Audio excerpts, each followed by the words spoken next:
I spent last year learning how to grow on YouTube. I bought mentors, watched courses, read books, and one day I decided YouTube is gonna be my main business model, which forced me to ask a question. If I had to build 1 million personal brand, what do I actually do? This video is my answer. But before I start, I believe this is the fastest and the easiest way there, just because of the last tactic I'm gonna talk about, which literally hacks the YouTube, so you better watch till the end. My mentor always says, the pyramid is as only tall as its base. You need a good foundation. The way you do it is by having a goal. How do you set a goal? Based on your lifestyle. So think how you would actually want to live with this $1 million brand. Do you want to work up to 12 hours? Or do you want to have a chill 4-hour work week? I want you to have a specific number in mind. Once you have it, now it's time to understand the YouTube fundamentals. The rules are simple. There are only 2 right metrics that most YouTubers should know about, but not overthink about. The first one is click-through rate and the other one is retention. That's how YouTube determines if your video is gonna blow up or not. Click-through rate is based upon how many clicks your video got, which is based upon your thumbnail and title. I was watching a podcast with Mr. Beast one day and he said that the packaging is the most important thing in your YouTube video. If they don't click, they don't watch. So you should spend at least 80% of your time on it. And most people do it completely wrong. It's like going to a restaurant and imagine you're a chef, and instead of making what people asked, you just make a super cool cake, but they want the main course. They're hungry. Or it's like eating the ice cream in winter. Basically making videos for no one if you don't focus on the thumbnail. And normally, you know how it is. YouTubers, especially beginners, they make a video, they edit it 5 hours, but then they just, in the last 5 minutes, make their thumbnail and title. There you go. One of the most important things is YouTube is a click-to-watch platform. You firstly scroll through the feed and you choose the video. With shorts, it's a bit different, but we are talking about long-form content here. Now the question becomes, how do you make this great packaging? I once attended like a group YouTube coaching call. The guy basically reviewed my channel and he looked at my packaging and he said, you know what, your videos kind of doesn't make sense. It doesn't match with the packaging. And now I have a mentor that said to me the exact same thing after 1 year. When I heard it, I was freaking frustrated. I'm like, what the hell? The same exact advice. I paid this guy, I paid the group coaching guy, and I'm getting the same.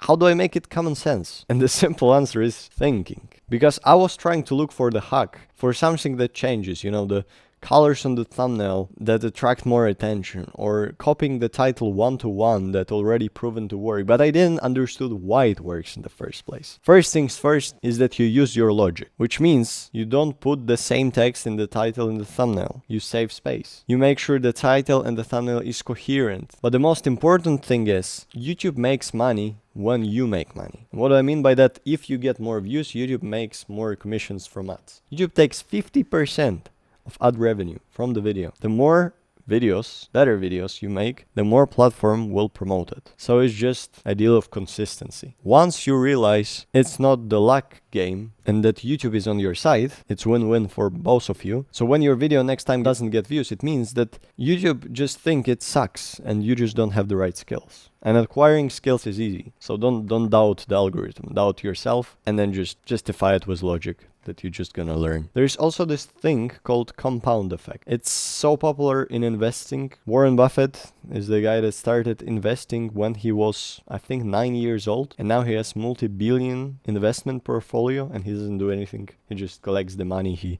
gives it to charities. The investments that he invested compounded over the years and made him double the money, and boom, blew up. And the same is with YouTube. So my most popular video sits at 69k views. It didn't happen overnight, but definitely the reason it got more views is because it had views in the beginning. 3k views overnight, which was a success for me, and then it 2-3k views each month. The more views you get, the more you will get, so just strive for good videos. That's how the platform works. But you need to think beyond uploads and actually plan the future, because just understanding fundamentals isn't enough. It's essential, but the next thing that I'm gonna tell you is gonna change the game, because it will literally give you an unfair advantage to outcompete everyone on the platform and live the saturation. Everyone says YouTube is so saturated, there is so many creators, but somehow there is still new small channels popping up.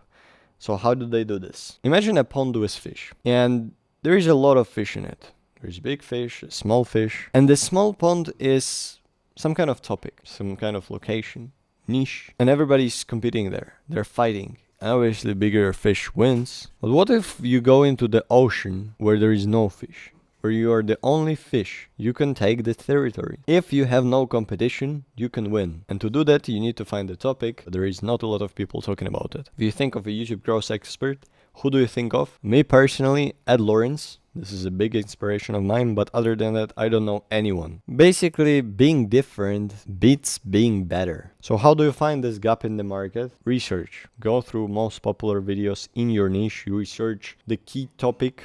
Just type in search on YouTube. You will see the channels that are popping off, and you see why they're popping off. And you see how you can position yourself differently from them. Maybe you have a different worldview on the advice that they're giving, or maybe you have a completely different topic. That's how you make yourself unbeatable, and that's how you win over the competition of saturation. But here is the last thing that literally allows you to get your way up, get popular without being smart, without knowing bunch of stuff. This thing helped most of small YouTubers, streamers to go viral. You took somebody else's face, specific popular YouTuber, and you either do a collab, breakdown, or you just talk about them in your videos. You just mention them. That's the reason I mentioned Mr. Beast, right? I don't need to prove his credibility. He's already famous, which means his advice is very great. But more than that, you use that to your own advantage. You speak, make a video about that person. Some examples: Rikai, entertainment space. He just appeared on a stream of Kai, one of the biggest streamers. I think he's #1 on Twitch. He instantly became famous. He has 1.9 million subscribers right now. That's crazy. Isn't that the fastest thing, just to steal from others or steal their face? I mean, you don't really steal, you just use their reputation. That's a great advice. How do you steal ethically? Well, first you need to determine who do you want to steal and what do you want to steal. Purpose of looking for who is you create your own style by choosing different stuff from other people. Nothing is original, that's what it says in Bible. Nothing is new under the sun. It's just people said stuff that needed to be said already, is that nobody listened. Everybody know how to lose weight, be in calorie deficit, go on walks. But more important than that, most people make this mistake, is that they just copy without understanding why did it work. I recommend this book called Steal Like an Artist if you want to learn more about stealing concepts and ideas. 7 hours on audiobook, so very fast. Totally recommend it. So my plan is pretty simple. I know my goal. I know the fundamentals of YouTube. Now it's time to get into the gap of the market, find something that people really desires. Focus 80% of the packaging. And if you want to follow my journey, add me on Instagram. I do daily stories there. Goodbye.